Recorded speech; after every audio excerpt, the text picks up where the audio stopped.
প্রিয় শিক্ষার্থী বন্ধুরা, আজ তোমাদের জন্য নিয়ে এসেছি খুব ইম্পর্ট্যান্ট একটা ভিডিও। যারা এসএসসি, এইচএসসি বা হায়ার লেভেলের স্টুডেন্ট, তাদের ম্যাথমেটিক্যাল টার্মগুলোর জন্য সায়েন্টিফিক ক্যালকুলেটর প্রয়োজন হয়। বিশেষ করে কমার্স ও সায়েন্সের স্টুডেন্টদের ম্যাথ, অ্যাকাউন্টিং, ফিনান্স, আইসিটি ম্যাথগুলো করার জন্য সায়েন্টিফিক ক্যালকুলেটরের বিকল্প নেই। আর এজন্য সবসময় সাথে একটা সায়েন্টিফিক ক্যালকুলেটর ক্যারি করতে হয়।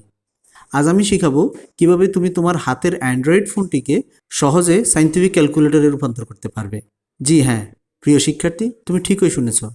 এখন থেকে সায়েন্টিফিক ক্যালকুলেটরের সাথে না থাকলেও তুমি ম্যাথমেটিক্যাল প্রবলেমগুলো অনায়াসে সলভ করে নিতে পারবে তোমার হাতের অ্যান্ড্রয়েড ফোনটা দিয়েই। সাধারণ ক্যালকুলেটর সব মোবাইলেই থাকে, কিন্তু আমরা আজকে জানাবো কিভাবে অ্যান্ড্রয়েড ফোনে সায়েন্টিফিক ক্যালকুলেটর কাজ করা যায়। প্লে স্টোরে অনেক ধরনের ক্যালকুলেটর পেয়ে যাবে তুমি, বিশেষ করে সায়েন্টিফিক অনেক ধরনের ক্যালকুলেটর পেয়ে যাবে, কিন্তু সব ক্যালকুলেটর কিন্তু তোমার পারফেক্টলি কাজ করবে না। এজন্য আমি কয়েকটা ক্যালকুলেটর ট্রাই করেছি, আমার কাছে এই ক্যালকুলেটরটাই পারফেক্ট মনে হয়েছে, এই জন্য আমি তোমাদেরকে সাজেস্ট করব। যারা নাম বিভ্রাটে থাকবে তাদের জন্য আমি অ্যাপসটির নাম সহ ডাউনলোড লিঙ্কটা আমি আমার ডেসক্রিপশন বক্সে দিয়ে দিব। তোমরা ডেসক্রিপশন বক্স থেকেও অ্যাপসটি ডাউনলোড করে নিতে পারো। এজন্য প্রথমে আমরা যাব প্লে স্টোরে। প্লে স্টোরে গিয়ে সিম্পলি টাইপ করব সায়েন্টিফিক ক্যালকুলেটর NHA। সার্চ করার পরে সাধারণত তুমি এই ইন্টারফেসটি পেয়ে যাবে। আমি অ্যাপসটি আগেই ইনস্টল করে নিয়েছি, এই জন্য আমার এখানে ওপেন শো করছে। তোমার এখানে ইনস্টল শো করবে, তুমি স্বাভাবিক একটা অ্যাপস যেভাবে ইনস্টল করো ওভাবে ইনস্টল করে নিবে।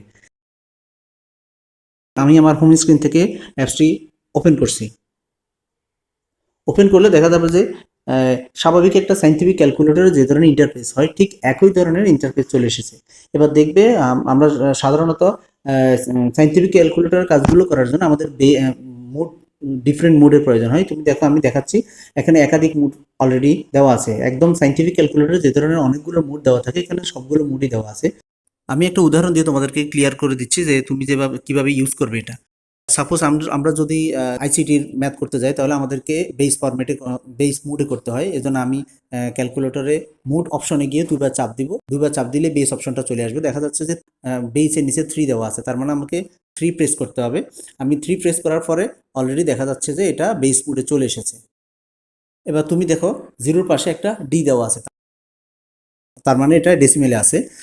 আমি সাপোজ 25 ইনপুট দিলাম। ইনপুট দেওয়ার পর এটা বাইনারি বাটনে প্রেস করি, এটা আমাকে বাইনারি সংখ্যাটা দেখাচ্ছে। দেখো তুমি, আমরা যারা এই বাইনারি ডেসিমেল হেক্সা ম্যাথ করে থাকি, দেখেই বোঝা যাচ্ছে, চেনা যাচ্ছে যে এটা বাইনারি সংখ্যা। তার মানে তুমি এভাবেই কিন্তু তোমার সায়েন্টিফিক ক্যালকুলেটরের কাজগুলো এই অ্যাপস দিয়ে করতে পারবে। আশা করি ভিডিওটি তোমাদের সবার ভালো লেগেছে। ভালো লাগলে অবশ্যই লাইক, কমেন্ট করবে আর সাবস্ক্রাইব করে পাশে থাকা বেল আইকনটি অন করে দিবে, যাতে পরবর্তী নোটিফিকেশনের মাধ্যমে এই ধরনের মজার ভিডিওগুলো তুমি পেয়ে যেতে পারো। ধন্যবাদ সবাইকে।